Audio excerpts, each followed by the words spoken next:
بسم الله الرحمن الرحيم. يا أيها الذين آمنوا لا تتخذوا عدوي وعدوكم أولياء تلقون إليهم بالمودة وقد كفروا بما جاءكم من الحق يخرجون الرسول وإياكم أن تؤمنوا بالله ربكم إن كنتم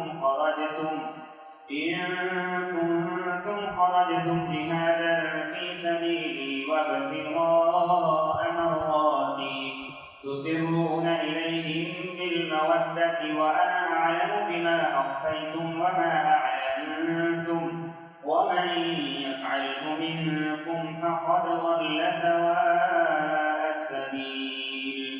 إن يصفوكم يكونوا لكم أعداء ويبسطوا إليكم أيديهم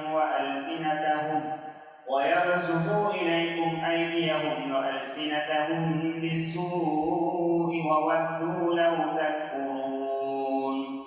لن تنفعكم أرحامكم ولا أولادكم يوم القيامة يفصل بينكم والله بما تعملون بصير. قد كانت لكم أسوة حسنة في إبراهيم والذين معه إذ قالوا لقومهم إنا براء منكم ومما تعبدون من دون الله كفرنا بكم وبدا بيننا وبينكم العداوة والبغضاء أبدا حتى تؤمنوا بالله وحده إلا قول إبراهيم لأبيه لأستغفرن لك وما أملك لك من الله من شيء ربنا عليك توكلنا وإليك أنبنا وإليك المصير. ربنا لا تجعلنا فتنة للذين كفروا واغفر لنا ربنا إنك أنت العزيز الحكيم.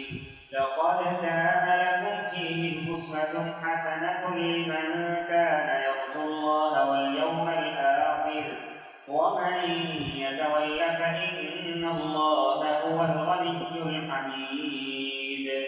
عسى الله أن يجعل بينكم وبين الذين عاديتم منهم مودة والله قدير والله غفور رحيم. لا ينهاكم الله عن الذين لم يقاتلوكم في الدين ولم يخرجوكم من دياركم أن تبروهم وتقسطوا إليهم إن الله يحب المقسطين. إنما ينهاكم الله عن الذين قاتلوكم في الدين وأخرجوكم من دياركم وظاهروا على إخراجكم أن تولوهم ومن يتولهم فأولئك هم الظالمون. يا أيها الذين آمنوا إذا جاءكم المؤمنات مهاجرات فامتحنوهن الله أعلم بإيمانهن فإن علمتموهن مؤمنات فلا ترجعوهن إلى الكفار لا هن حل لهم ولا هم يحلون لهم وآتوهم ما أنفقوا ولا جناح عليكم أن تنكحوهن إذا آتيتموهن أجورهن ولا تمسكوا بعصم الكوافر واسألوا ما أنفقتم وليسألوا ما أنفقوا ذلكم حكم الله يحكم بينكم والله عليم حكيم.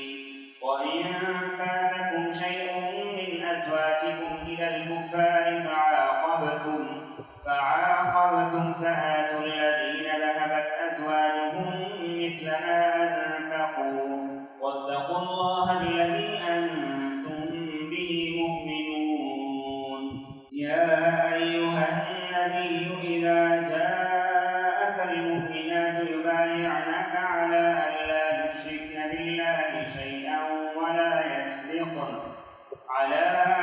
يشركن بالله شيئا ولا يسرقن ولا يزنين ولا يقتلن أولادهن ولا يأتين ببهتان يفترينه بين أيديهن وأرجلهن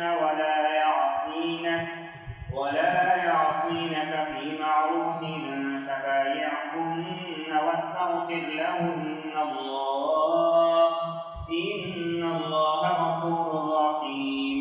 يا أيها الذين آمنوا لا تتولوا قوما غضب الله عليهم قد يئسوا من الآخرة